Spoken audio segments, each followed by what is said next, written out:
Thanks for joining us for our celebration of Cincinnati. I'm Randy Little. And on this tape are the best of Channel 9 specials, and we hope that we've included some of your favorites. First up is our gift to the city from 1987, Celebrate Cincinnati. We're clear. Nicely done, group. Well, that one's over. I have a shoot, at 8:15, but dinner, anyone? Hey, I'm hungry. Hey, sounds good to me. Sounds good. You're always hungry. I'm always hungry, that's true.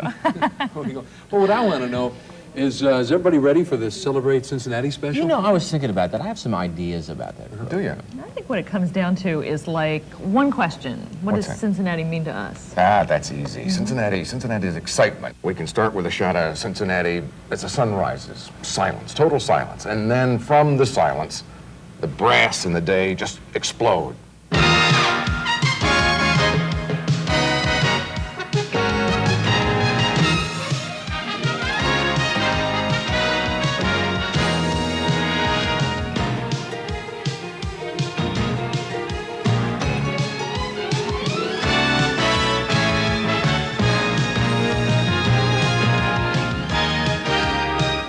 Hold on. Okay. That was a perfect open, but what about the show? Well, we've been getting a lot of mail, and we certainly talked to a lot of Cincinnatians about what they like about Cincinnati. Yeah, well, let's read through the letters and figure out the top 10. No, top nine. That's Channel 9. Top 9. That's right. Okay, top 9. Well, we'll get out of the studio, find out what it is that people like, then we'll count them down in order and celebrate each one as we go along. And get together later for some good old-fashioned Cincinnati cooking. Pat's buying. He is! I like that idea. But before we go through the top 9, I want to know, how did you make that picture explode? That was easy. Like this.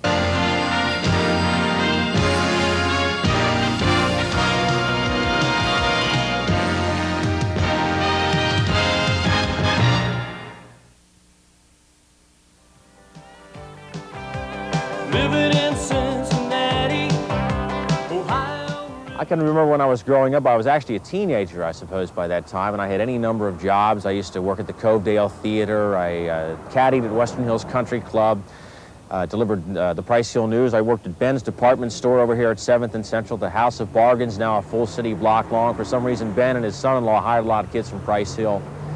And I would always save my money up, and at Christmas time, I'd always make a point to bring a date down to Music Hall here to see the Nutcracker. That was certainly my earliest exposure to the fine arts in Cincinnati, but to this day, I still love the culture of our town. In the mid-1800s, Cincinnati leaders decided to make this city the Paris of America by improving the quality of life, and even now we profit from their foresight. They carved 4,800 acres of parks in the city and turned one of them into a first-class zoological garden. The world looks to the Cincinnati Zoo when helping to save endangered species. Music Hall was built for the May Festival and now houses the opera, ballet, and symphony, all of them recognized around the world. In addition to our art museum, there are more than 100 museums and galleries in Cincinnati. The Cincinnati Public Library is #1 in the country per capita with 1,650,000 volumes. That's nearly 8 books for each of us. Our city is bursting with culture, so much so that many times each year we take to the streets to see and dance and taste. We are truly a city of culture, and many of you wrote to say that's why you love Cincinnati. So to celebrate Cincinnati's culture, let's go behind the scenes of Cincinnati's most attended showplace. Would that make you happy? Okay. It's the audience. That's what it's done for. If the audience is hot, we're real hot. That's the way it's been this season at the Cincinnati Playhouse in the Park, and you can feel it in the excitement and activity behind the scenes. The cast and crew are in constant motion, pounding and polishing, all under the scrutiny of Worth Gardner, who believes that theater is based on one important relationship. It's not for me, and it's not for the actors, it's not for the director, the designer, the playwright, it's not for anybody. It's for an audience. It's all of us telling that story, and there's no feeling like that when a good play is well acted with a very, very keen, turned-on audience. That's what, all I can say is get with it. Well, the audience got with it this season for the Playhouse's spectacular production of Little Shop of Horrors. This is the movie version in which Jim Henson of Muppet fame created Audrey, the man-eating plant. But on the Playhouse stage, they couldn't use movie magic, and still Cincinnati marveled at the 4 stages of Audrey's incredible growth. We convinced Mark Mockabee to show us Audrey's secrets. There's a false bottom in the top of the counter that we worked with. And Philip, the guy that played Seymour, would set this down. And then there was a plug in the bottom of here. You can't see it. It's not in here. Here it is right here. And I would drop the false door, the trap door in the box, and pull this. These strings fall down through, and I would wrap my hand around them like this so that the whole pot doesn't jump around on the top of the counter. And I hold it down here, and the hand just slips up in there. Now, it's held together at the beginning of the show with Velcro strips on both sides of here. So that just holds it tight, so when he brings it out, it's not flopping open, so it's a surprise. And then basically, I'm holding it down on the bottom of the counter like this. And it's just a hand puppet that I can move around.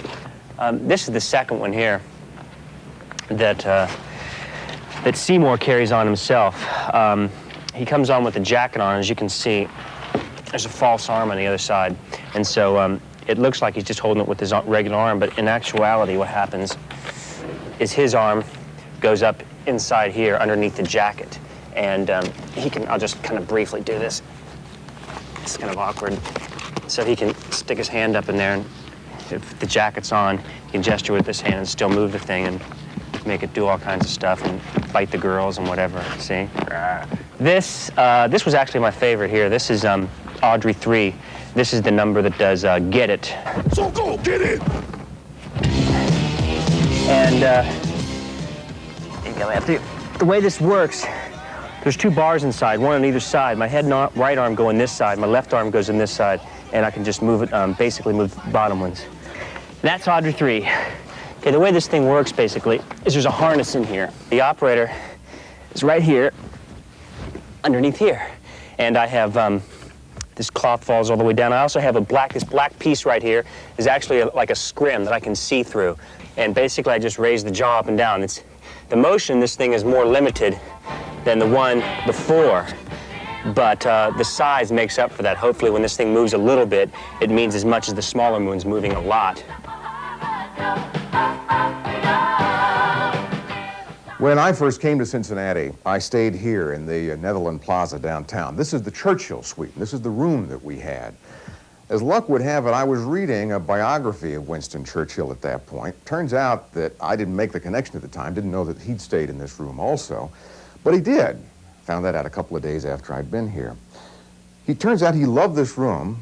He loved Cincinnati, called it one of America's most beautiful inland cities.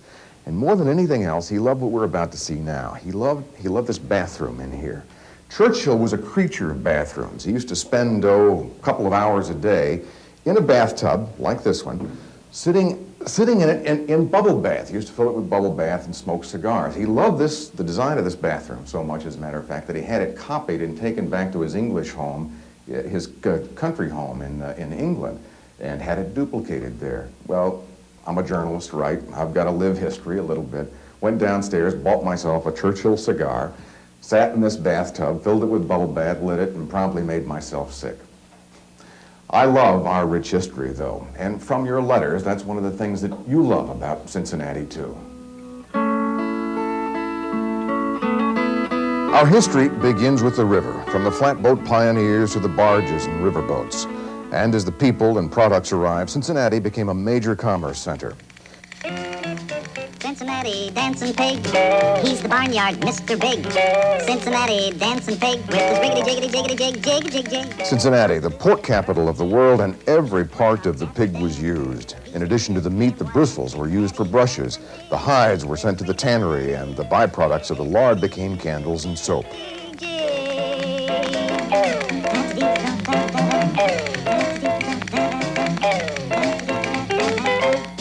More people moved to Cincinnati, building inclines and cable cars to scale the hills. Neighborhoods flourished, and Cincinnati grew as a city that held on to its history as it worked toward the future. A birthplace of anti-slavery, home of presidents, America's first paid fire department, and the beginning of professional baseball. But this is the place that bridges our history with our future. So let's celebrate the Union Terminal and the man who calls it home.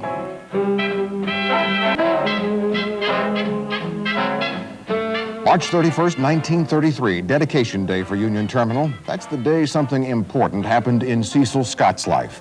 He fell in love with the terminal, and it's been his second home ever since. He rode the trains every day while working with the circus, And as World War II was fought, Union Terminal stayed full. Trains leaving every 3 minutes, thousands of soldiers sleeping on the benches, hoping to catch a train. Among all those people, there's one Marine Cecil remembers. He was really loaded.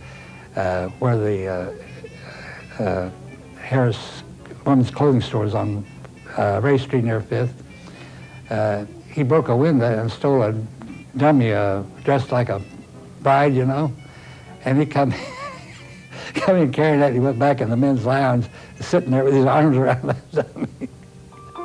But with more cars, better roads, and airlines, train travel slowed, and the trains stopped coming to Union Terminal.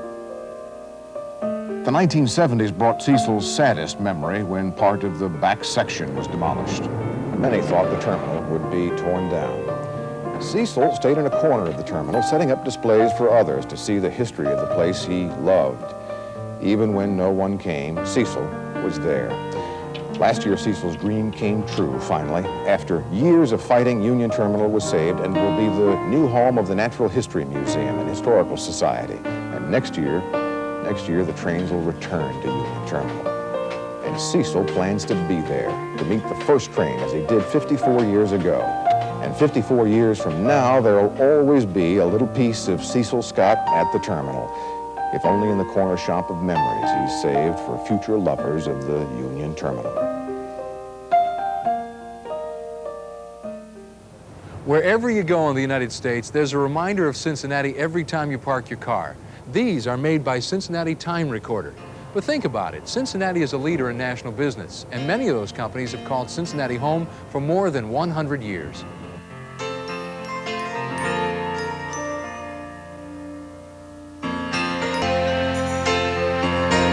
These companies still serve Cincinnati and beyond with pride. And Cincinnati is expanding to meet the needs of the world with business, booming in Butler County to the north and Florence to the south. And now the airport expansion brings new business opportunities. Cincinnati is also on the leading edge of technology. The 17,000 General Electric employees lead the world in jet engines, while the 450 people at Cincinnati Microwave achieved national fame after beginning in a basement.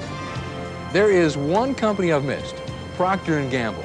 We chose to celebrate them as they celebrate their 150th year in Cincinnati. Now, we searched for 3 things that we felt you wouldn't know about P&G, and I think we found them. First, are you aware of some of the unusual promotions they've held, like the Mr. Clean Look-alike contest? It was a nationwide search for a few bald men. Procter & Gamble was looking for a clean clone.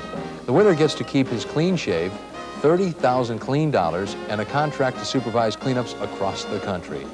But who could be qualified to judge such a contest? Liz and Bert and Dolly, Alan and Mr. T, all clones. The people at Procter & Gamble are always looking for unique ways to promote their products, like sponsoring a car that symbolizes the power of lava soap, or a competition that symbolizes the liveliness of bounce. To symbolize the sparkle and shine, diamonds were hidden in boxes of Spick and Span. And from Procter & Gamble's Duncan Hines people, the world's largest cake. So, as a public service, in case 90,000 unexpected guests stop by, here's the recipe. Pick up 31,026 boxes of cake mix, drop in 93,108 eggs, 10,345 cups of oil, and 38,795 cups of water. It took 200 dedicated volunteers 2 days to bake, a full day to build, and ended up to be larger than a basketball court. Kind of put new meaning to, if I knew you were coming, I'd have baked a cake. The second thing we found out about P&G is they're one of very few companies in the world that have an archive. Stored in boxes and files and drawers and shelves is the history of their company and our everyday lives. Ed Ryder wanted to show you some of his favorites. Well, I think the most historic piece of Americana that we have is some of the Norman Rockwell paintings. We have some Norman Rockwell paintings that he did for Crest, and these were done in 1957, and I think the company paid $2,000 a piece for them. They're very small, but what they did is they took this original painting, put it into a print ad, and printed the little dental report here saying, you know, Johnny had no cavities, good checkup. I got a call from someone in Missoula, Montana a few years ago, and they said they were tearing down an old railroad warehouse, and they were getting ready to tear the roof down. They looked up in the roof, and here were some shipping crates stuck up in the rafters. And they pulled them down. They had Procter & Gamble stamped on the side of them, 1905, and inside, never taken out of the crate, were these original full-color store window displays for Lennox soap. They date from 1905. They're done by the Strobridge Lithograph Company of Cincinnati, which is one of the all-time greatest printing companies in the United States. And this is a fascinating piece. It's from about 1930, and it's the actual salesman's sample case that they carried. And this is about all the products the company had in 1930. And it's just amazing to look at these and see some of them we wouldn't recognize, some we recognize today in different form, like Cascade. But these were the big sellers. You know, often when a movie is made about another era, like Pennies from Heaven, City Heat, Brighton Beach Memoirs, the director calls Ed to find out what Procter & Gamble products looked like back then so they can make the scenes more authentic. Now, our third fun fact about P&G. Many stars of today got their start making P&G commercials, and we dug up a few. So take a look. We'll give you a few seconds to guess who they are before we tell you. Oh, Josephine, I can't walk around in that sign and kids will laugh. But it has a very important message. But it's snotty. You say don't use common. Oh, read the back. See? Use new super stain removing common. Oh, something new. What happened when models compared new dry formula Secret to Old Secret antiperspirant spray immediately after shaving? First, Old Secret. There's a little bit of a sting. Now, new dry formula Secret. It's stronger. Oh, it doesn't sting at all. Does that smell good? New Sunshine Fresh Fragrance from Mr. Clean. Still a two-fisted clean. What's the big idea? George, you complained about my coffee long enough. Now watch this. This is our usual instant coffee. Something great's come into town. Clean it up and turn it around. Made it smell so fresh and clean. Better than leading bars with extra chlorophene. Safeguard keeps you fresher after getting you clean. It's better than leading bars with hexachlorophene. All alone with just my... Marty, how come I lost him?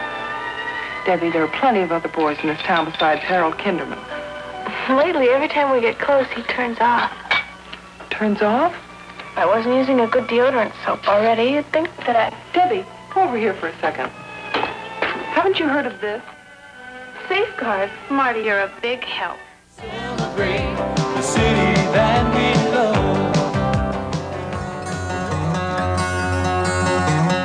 When I first came to Cincinnati from Lancaster, Pennsylvania, one of my greatest finds was the river. I fell in love with it. In fact, I found a place to live near the river, and almost every morning I joined the other joggers. While I run, I look out over the water and I think about the stories the river has inspired. Mostly Huckleberry Finn. I know it's a different river, but it's still a symbol of adventure and romance. In Cincinnati, the river means Anderson Ferry. It was owned and operated by the same family for 170 years. From covered wagon to horseback to the automobile, 4 generations of cotton myers ferried 4 generations of Cincinnati families. The river means Coney Island for many who remember taking the Island Queen from the public landing on sunny summer afternoons. And the river means fun, from the summer showboat productions to River Restaurant Row and the annual weekend blast that wouldn't be the same celebrated anywhere else. The river is one reason I love Cincinnati, and it's one reason you chose most often. So to celebrate the river, we have found a one-of-a-kind Cincinnati scene for people who've chosen to spend their lives traveling the river.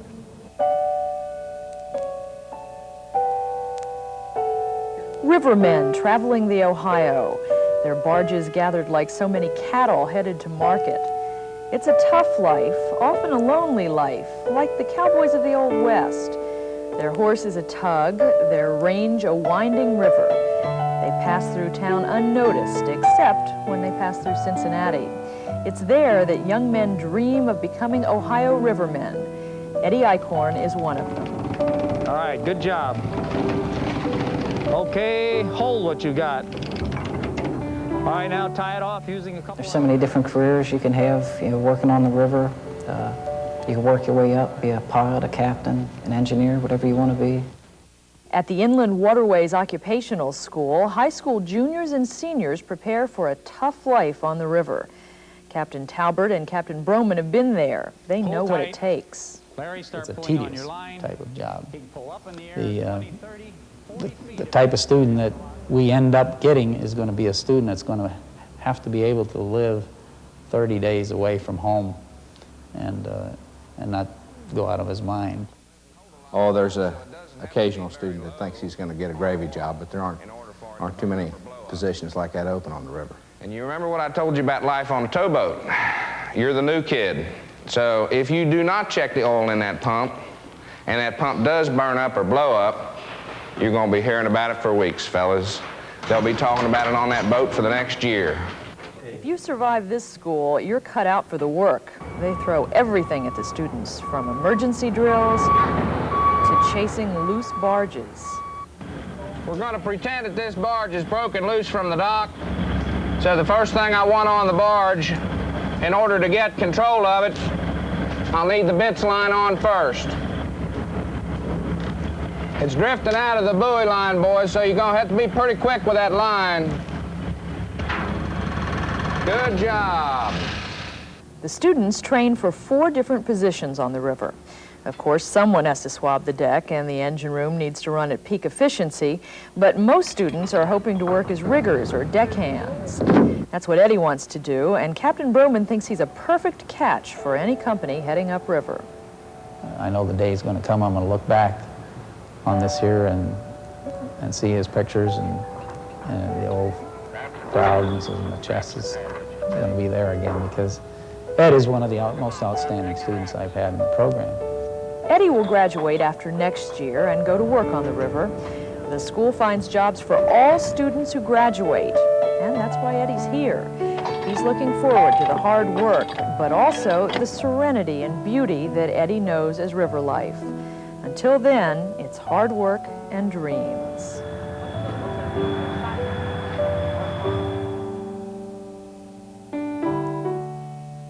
So, Pat, did you really do Winston Churchill? Yeah, I did. I got bubble baths, cigars, the whole bit. Still can't stand the smell of cigar smoke. So, what do you guys think is the best restaurant in Cincinnati? Good question. Benjamin's, Crockett's, Maisonette. Waterfront, The Arlington's, Jay's. I like the sports page. Yeah, yeah. Most people in town would say the Maisonette, I imagine. 5 stars, the whole bit. But Cincinnati, it turns out, restaurants have 105 stars altogether. I don't know if you know that. This is a city of really great restaurants, unique restaurants, unusual restaurants. You know, one of Cincinnati's favorite restaurants is Arnold's Grill. Did you know that's been there since 1861, back when Lincoln was president? You know when President Reagan was on his way to Cincinnati, they ordered ahead to LaRosa's Pizza? What did they order? They ordered 40 pizzas, large pizzas with all kinds of toppings. Now, there's something like LaRosa I'll talk about. You know, and now there are some truly fine restaurants that line the Ohio River. In fact, Mike thinks is on the National Historic Register. When you're talking Cincinnati restaurants, 2 places especially come to mind. One has to be Grater's. They got the best ice cream in the world. I think Cincinnatians feel sorry for people who can't have Grater's every day. And the other place, the food that defines Cincinnati, right here. Let's celebrate the restaurant that's uniquely Cincinnati. All right. Here. Here's Skyline. Yeah. Whenever you're feeling good and hungry, that's Skyline. Skyline is Cincinnati chili at its best. That's no secret. What is secret happens in these rooms. This is where the chili's prepared for homes and for restaurants. Nick Lambrinides developed the recipe in 1947, but today only 3 people know how Skyline's made. In fact, this is the first time a camera has ever been allowed into Skyline's shop. They'll tell you about the top quality ingredients. They hide the tricks added here and there. But we saw where the real magic happens. This is where Bill Lambrinides mixes spices the same way his father did 40 years ago. The spices come from all over the world. The blend is what makes Skyline uniquely Cincinnati chili. And only in Cincinnati would chili inspire fans worthy of a Hall of Fame. They have a Skyline Hall of Fame, and all the chili I eat, I should be in the Hall of Fame.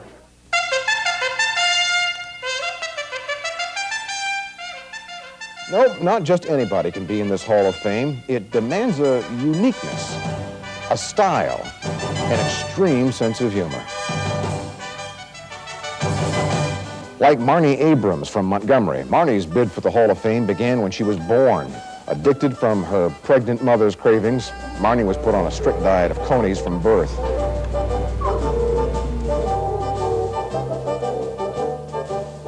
St. Bernard's Bill Yunker was inducted into the Hall of Fame just last year. While other boys were sneaking into the men's room to catch a smoke, Bill was sneaking cheese conies. Some habits are hard to break.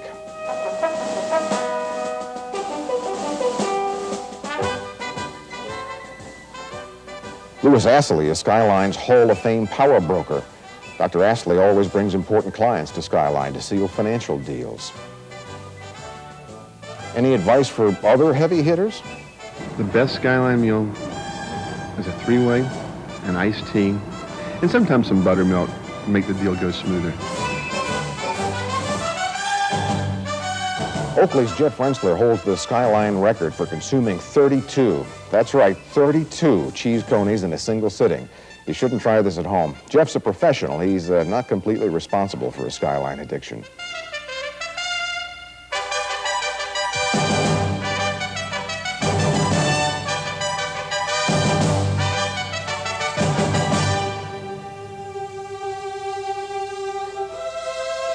Jim Murphy's the romantic of the hall. He treats every first date to a memorable dining experience. Jim was denied entry to the hall on his first try for an error in his rookie year. He served white wine with a three-way. Rapmaster Dorsey Dunn found his way to the Hallowed Hall by way of impromptu verse inspired by his favorite chili. From the north to the south, the east and west, Skyline Chili is the world's best. When you want your food served right on time, you can come to Skyline because it's Skyline time. Anytime you want your food just right, Skyline's open day and The Zieglers are recent inductees into the Hall of Fame. They made a Skyline stop with the entire wedding party in tow. Now they visit the Bridgetown Skyline every week with 4 little Zieglers. Jim Gates was one of the original inductees into the Hall of Fame. He's known on Chester Road as the Cowman. Jim arrives at the same time every day for his three-way and milk. Right, Cowman? Move. Yep, these are the men, women, and children who inspire others to follow their path. And you can bet that each day throughout the tri-state, future Hall of Famers are beginning training. The big leagues will be calling soon. Look what I found. Dennis Jansen, Elder High School, class of 1968. And Bob Allen, class of 65. Pat Menarson, class of 1963. And yes, that's me, Carol Williams, class of 1969. You know, we've received a lot of letters from you about Cincinnati schools, and I know why you're so proud of them. The educational accomplishments of Cincinnati area schools are really amazing. Did you know that this is where the first anti-knock gasoline was invented, and the first antihistamine, and the first U.S. Weather Bureau? So let's celebrate Cincinnati schools. You probably didn't know there are 12 colleges and universities in this area, plus the finest non-traditional university in the world. The Union for Experimenting Colleges and Universities is the original university without walls. Just another way Cincinnati is a leader in education. Cincinnati's also a school system with alternatives. At Cape in Winton Terrace, students excel in both academic and physical education courses beginning in kindergarten. At the Cincinnati Academy of World Languages in Clifton, it's not uncommon to hear third graders who are fluent in Russian or French or Chinese. 今天是2月13日，星期五，今天。 And at Schroeder Junior High in Pleasant Ridge, Cincinnati is again ahead of the country with the first Paideia Critical Thinking School. Students spend extra hours in reading, writing, and critical thinking labs. But to celebrate Cincinnati schools, we chose a school with an excellent academic program, a fact you probably didn't know. So let's start in social studies class. I always ask the students, think about it. We were saying a few minutes ago about if there are little insidious ways. I mean, we like to think that This is the story of 6 seniors making dreams reality. The writer, Dawn Blanton from Western Hills. The performer, Kenny Gibson from College Hill. The dancer, Renee Brown from North Avondale. The actress, Mary Tensing from Price Hill. The singer, Heather Behan from Hyde Park. And the musician, Tommy Smith from Pleasant Ridge. At the School for Creative and Performing Arts, the attention each teacher invests is returned with dedication, determination, and drive. Yeah, man just stole my woman from me, took her down to Tennessee. She's the best girl I ever knew. The work of him should still be true. Kenny is one of the best natural talents we have in the school. Like him, man, good man, man. Starting the day, I'm going to be bad. Yeah. Step, step. It's exciting. I like the lights. And it's a challenge. He's got it if he wants to do it.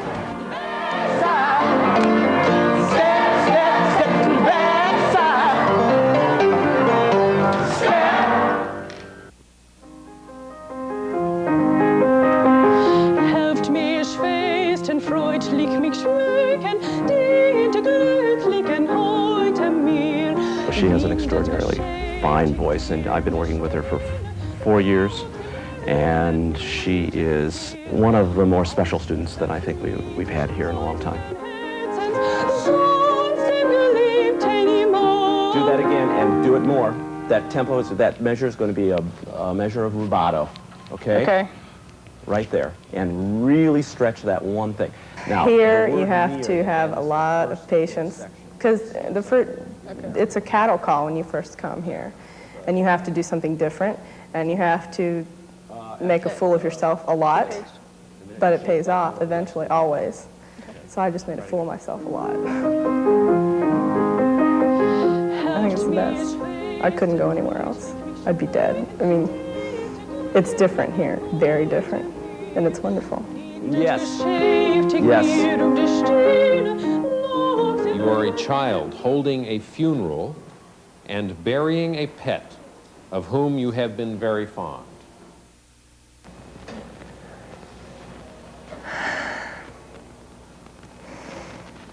Well, Hildy, sorry more people couldn't come, but they were pretty busy, but it's better this way, isn't it? Mary's an absolute joy. She is sensitive, she's bright, she's enthusiastic, she's absolutely everything that any drama teacher could ever ask for. And Mary is really interested, and she's very, very sincere about the arts. Don't you worry, because I'm not letting them get me another pet. There's no way. Nobody could take your place. I mean, you were special. You can be anything you want to be. You don't have to change who you are. You can be someone from across the ocean a long, long time ago. You can live in times that there's no way we ever could, and then you can come back and be yourself again. Come on, really lift in here. Now see if you can balance with the leg off the floor. That front leg up. Hold. Come on, press into the floor. She has beautiful long limbs and gorgeous feet. Very high extension. So she has that.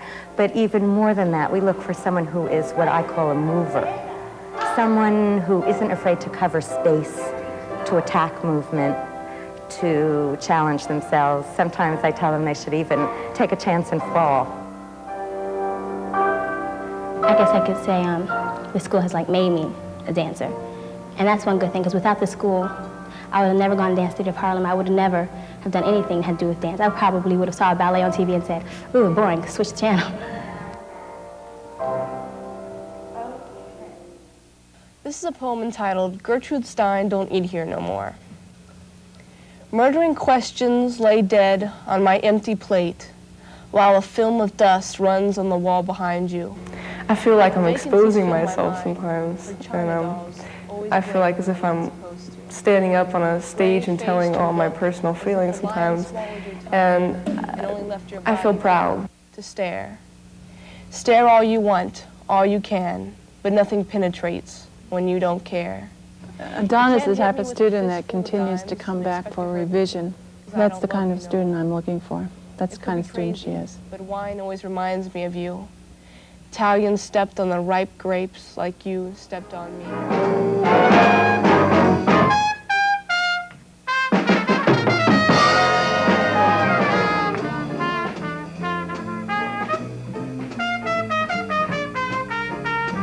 I want to be a trumpet player.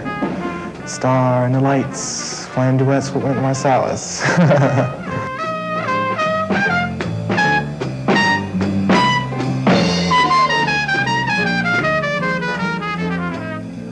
Tommy's, I think, one of the most talented trumpet players that I've seen of his age. And if we had a whole school full of Tommy Smiths, we'd be in good shape.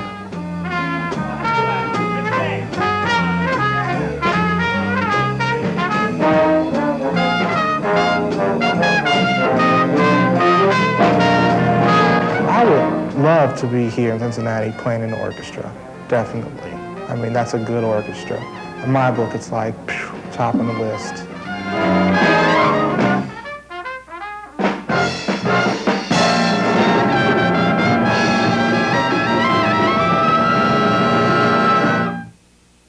Kids here are so talented, it's incredible. In fact, what we're about to show you next, we didn't have room for in the show, but we made room because we were so impressed that we wanted to share this with you. God bless America,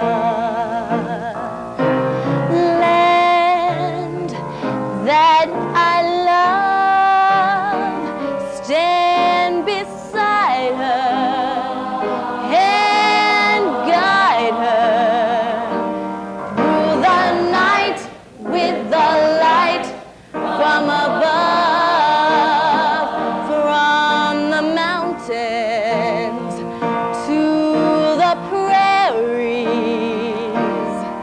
to the ocean wide with them. God bless America, my home, sweet home, from the mountains to the prairies, to the ocean wide with foam. God bless America, my home, sweet home.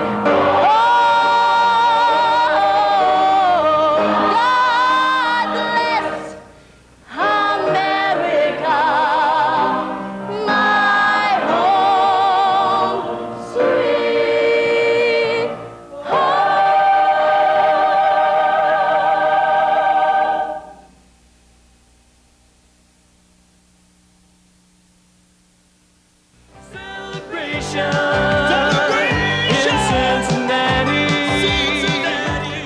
This is the neighborhood where I grew up. This is Blanchard Avenue. I didn't actually grow up on Blanchard Avenue. I grew up, I was raised on Glenway Avenue here, but this is where we used to play. Bob Barth lived down there, and because of Bob, we knew that it was 1/10 of a mile long. Bob had a speedometer on his bicycle, and it had an odometer, so we measured it, and of course it came out to 1/10 of a mile, so we would have 1/10 mile bike races, just sort of drag races, and if you weren't careful at the end of the street, you'd be in someone else's neighborhood. But that's the great thing about Cincinnati, and why we love it so much is because it's just full of great neighborhoods. We love our festivals, our parades. We love our neighborhoods full of history and beauty. We love downtown, a neighborhood safe at night, with a one-of-a-kind skywalk system and a market that reminds us of the past. We love the northern Kentucky river communities and the southeastern Indiana farmland. Thing is, we love our neighborhoods so much that we chose to celebrate them all with a love song. So we love you. Amberley, Camp Washington, Mount Healthy, Green Hills, Glendale, Sailor Park, Florence, Newport, Sycamore, Miamiville, Delhi, Deer Park, Dayton, Terrace Park, Covington, Fairfield. Over the Rhine, Northside, Norwood, Newtown, Bromley, Walnut Hill, Sharonville, Clifton, Blue Ash, Hartwell, White Oak, Alexandria, Anderson, Batavia, Lawrenceburg, Mac, Montgomery, Loveland, Finneytown, Forest Park, Coleraine, Cleveland, Coreyville, O'Brienville, Ross, Roseland, Oxford, Erlanger, Mount Washington, Evanston, North College Hill, Oakley, Carthage, St. Bernard,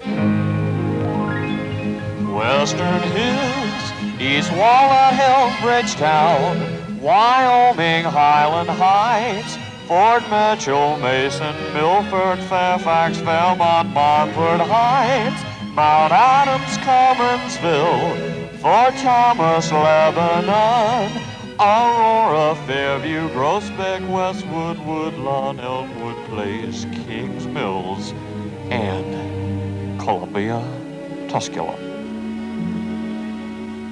Amelia, Madeira, Bellevue, Southgate, Springdale, Simpson, Damsel, Kingwood, Branch Hill, Harrison, Westchester, Edgewood, Independence, Marymount, Miami Heights, Mount Lookout, Pleasant Ridge, Fort Wright,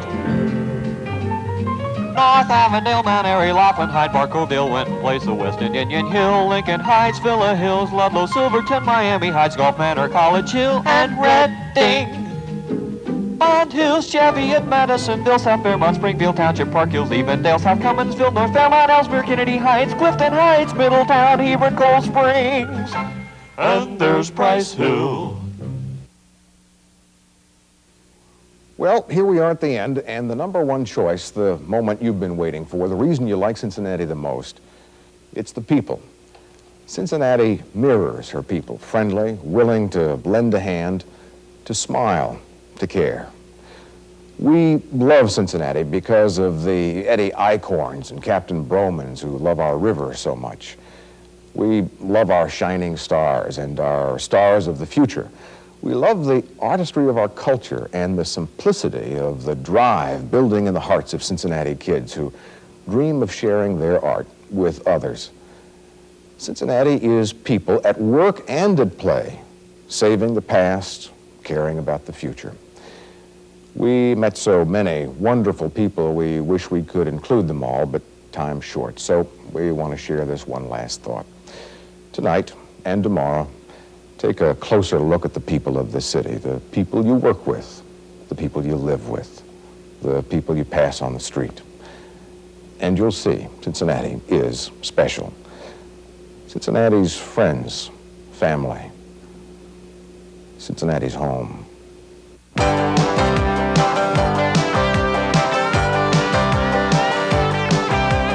Living in Cincinnati, Ohio River Queen, big league style, small town charm, and everything in between. Not near New York City, and we're a long way from LA. We love living in the middle of it all, in the heart of the USA. Celebrate, celebrate, celebrate Cincinnati. Celebrate, celebrate all the things that make us family. It's the dreams we build in these southern hills. It's the river in our blood. We want to celebrate the city that we love. We want to celebrate the city that we love.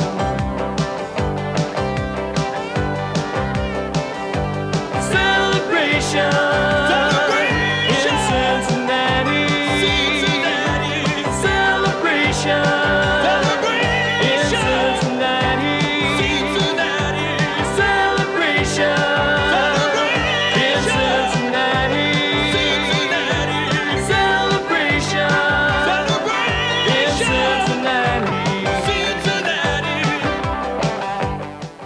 Your response to Celebrate was wonderful, so we made it our pledge to continue primetime local entertainment specials. Up next, from our award-winning Best and Worst of Cincinnati, is Cincinnati Slim and Blues All Over the World. But first, from our New Year's Eve special, Countdown, is our exclusive interview with Cincinnati's cantankerous founder, the 200-year-old Ed Cincinnati. Here's special reporter Chuck Smith.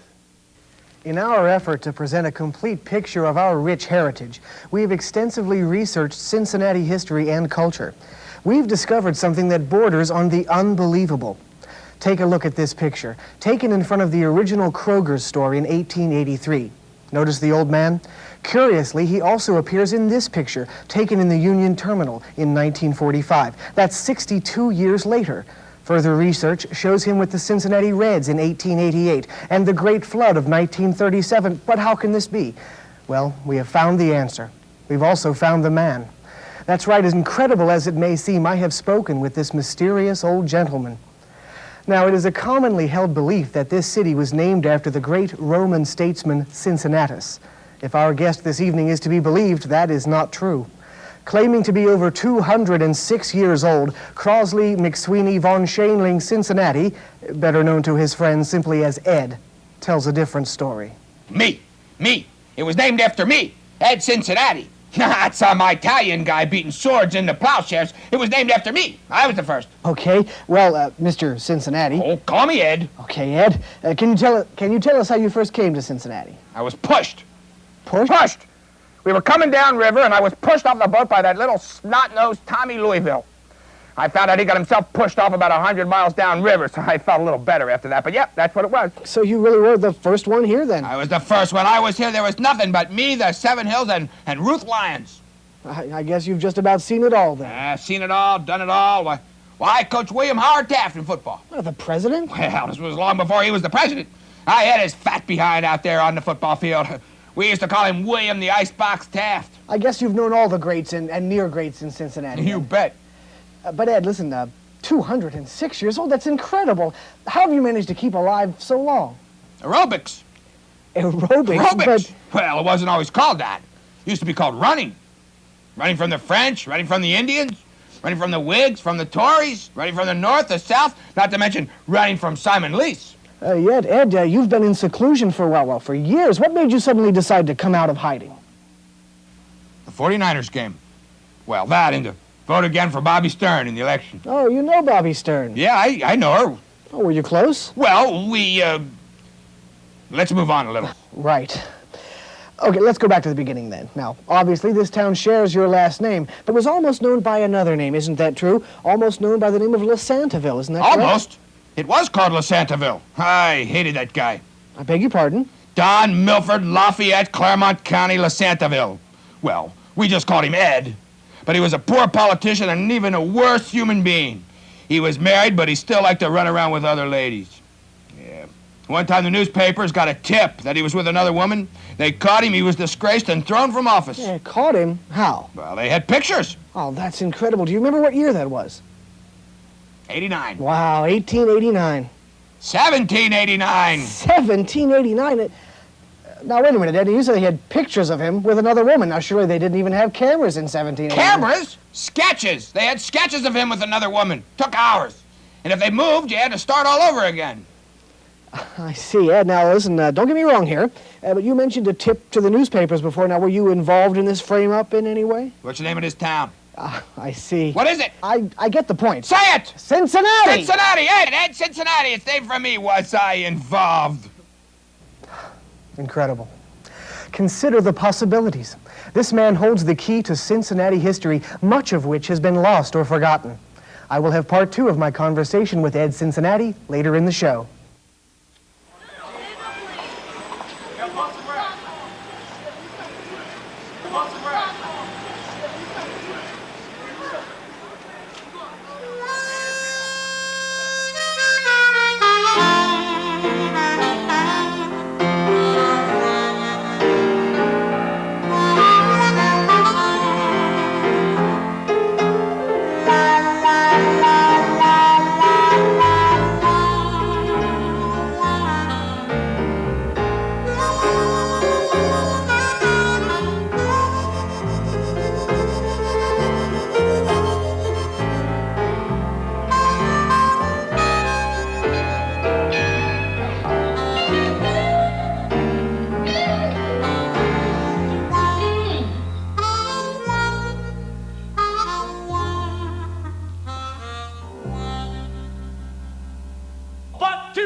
blues all over the world.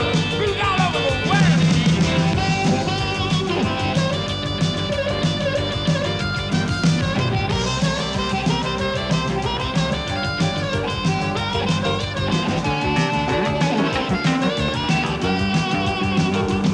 In the lower Mississippi, at the old Hong Kong, gotta get that meal.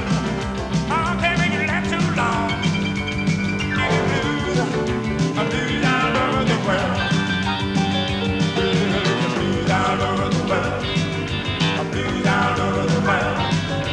Blues all over the world. Blues all over the world.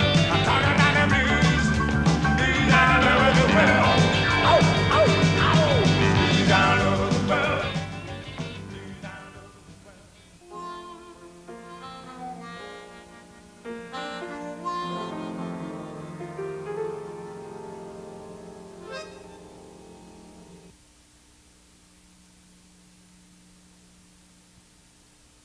Early in this show, we introduced you to the oldest man in Cincinnati, 206-year-old Ed Cincinnati, who claims to have founded this city almost 200 years ago. Me. It was named after me, Ed Cincinnati. In part 2 of my conversation with Ed Cincinnati, we talked about the Reds, Chili, and other Cincinnati institutions. Here we have a photo of old Crosley Field. Now, surely that must bring back a lot of fond memories. Well, I'm in the picture. You are? Yeah, that's me in the center. Oh, I see. Well, you must be their #1 fan, then. Fan? I don't even want to talk about that team. The Reds? The Eds! The Eds! They were supposed to be the Cincinnati Eds. I don't know, something happened between the printers and here and the uniform people, the embroidery. Oh, well, Ed, have you ever tried to get that straightened out? Well, maybe the next time I see Marge, I'll tell her, huh? Oh, you know Marge Schott. Well, yeah, I dated her. Really? Back in 49? You dated Marge Schott in 1949? 1849! Oh. Guess what I used to call her? I don't really think that. Guess! Guess what I used to call her? What did you used to call her? My little Shotsy. Ed, let's just plow on through here, okay? I know. Let me ask you about what must be the ultimate Cincinnati institution. I'm talking Chili. You're going to ask me about chili, aren't you? That's right. You always want to know about chili. Well, I'll tell you. I invented it. You invented it? Yeah, me, Ed Cincinnati. I invented chili. I'll tell you how it happened. I was downtown getting a bite to eat at Scalini Brothers hot dog stand. You know, they weren't selling very many, and I'll tell you why. Because the dog was too small for the bun. Anyway, here comes this wagon full of onions coming down the street out of control, real fast. And around another corner comes a big wagon full of ground beef, and boom, they ran right into a splat, smash, right there in the middle of the street. And that's how you invented Cincinnati. No, of course not. Pay attention. Then there was a grocery boy walking down the street carrying a big wheel of cheese in his arms. Well, I stuck my foot out, tripped him, he fell, splat, right there, ground beef, onions, cheese. I turned to the Scalini Brothers and I said, put that on your bun. Fill up some of that dead space. Then you might have something. That's a fascinating story, Ed. Well, maybe you could give us some insight into how the three-way originated. Now, I told you guys I wasn't going to talk about me and Procter & Gamble. Right. We're almost out of time here, Ed. Let me ask you, this is an incredible apartment. I mean, you must be fairly well off. How have you managed to support yourself over all these years? I bought Millicron at 2.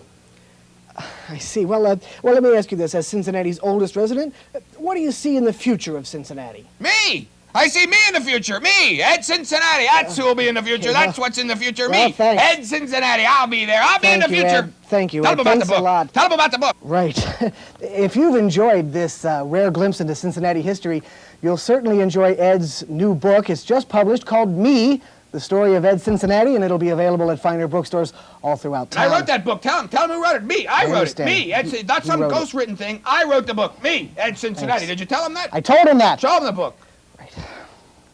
Thanks, Chuck. A funny thing happened while we were working on the Sawyer Point dedication show, which uncovered an age-old Cincinnati argument. And so we asked Dick Hagerman to clear up the confusion. While researching the show, we uncovered an interesting fact. It seems that the original version of the entrance sculpture was to have included the names of the 7 hills of Cincinnati, but the final version doesn't. Why? Well, this is kind of embarrassing. It seems that no one's ever agreed on what the actual 7 hills are. So in this, our bicentennial year, let's accept the responsibility to take on the burden. Yes, you and I will select the 7 summits. Now, back in 1950, the Cincinnati Historical Society announced their official list, and here it is. The mounts were Adams, Auburn, Fair, Storm, Washington, Lookout, and Echo. Now, that survived for about 3 years, and then they came out with a new list. Now, we had kept Adams, Auburn, and Fair, but we lost Storm, Washington, Lookout, and Echo, and they brought up a few hills. We've got Walnut Hills, Price Hill, College Hill, and our first Heights, Fairview. That's great. And that list lasted for 5 years. Then the Cincinnati Times-Star decided to get into the act, too. And they came out with their own list. And what a weird list it was. We had 6th Street Hill, Prospect Hill, Elm Street Hill, Vine Street Hill, Miller Hill, and from the old list, we had Walnut Hills and Price Hill. There. And that's the way it was for 30 years. No one tried to touch it until now. Now, first of all, Miller Hill. Who ever heard of Miller Hill, right? Next, Fairview Heights. Now, that's basically southwest Clifton. And we've got Vine Street and Elm Street. That's basically southeast Clifton, right? And Mount Storm, which is basically north Clifton. So let's just consolidate them. That's why they call it Cliff Town. So it goes up here. All right. Now, consider College Hill. Now, named because back in 1853 they had 2 colleges. There was the Ohio Females College and the Farmers College. They're both gone now, so maybe College Hill ought to give their name to a Clifton, which, you know, is our College Hill. And then College Hill could be called No College Hill, and not to be confused with North No College Hill. Right. Moving right along to the west. The west is a mess. We've got Oak Hills, Montfort Heights, we've got Fairmount and Price Hill over here. So let's consolidate these again into Western Hills, all right? Western Hills, let's put that right up here. All right? Now, if we have a Western Hills, we got to have an Eastern Hills. And Eastern Hills could include Indian Hill, Marymount, Mount Washington, Lookout, and let's just consolidate these into Eastern Hills right there. All right, now, the original 7 hills were picked because of their view of the valley. So for historical sake, let's keep Mount Adams, which was called Mount Ida and 6th Street Hill, and then let's keep Mount Auburn, which was also known as Prospect Hill, and Walnut Hills, which of course was known as Walnut Hills. So, there we go. There's the list. Adams, Auburn, Western Hills, Clifton, Eastern Hills, Walnut Hills. And for $37.99, you can choose the 7th Hill. That's right, send cash, check, or money order to the 7th Hill, WCPO TV, 500 Central Avenue, Cincinnati, Ohio, 45202. Thank you for joining us for Celebrate Cincinnati. We'd like to thank a few friends. Instant Replay Video Productions for making all of our shows sparkle. Jim Galeese and Chuck Smith for Ed Cincinnati. Audiocraft and Cincinnati Slim and the Headhunters for blues all over the world. We also hope that you'll pick up the companion tape, Celebrate 88, which has more of the fun, history, and heart of Cincinnati. Plus, the P&G Wrap, Snappy Cicada Pizza, the zoo's Flying Pig exhibit, Cincinnati's fastest history lesson, and an all-star reunion. All a part of our continued celebration of Cincinnati.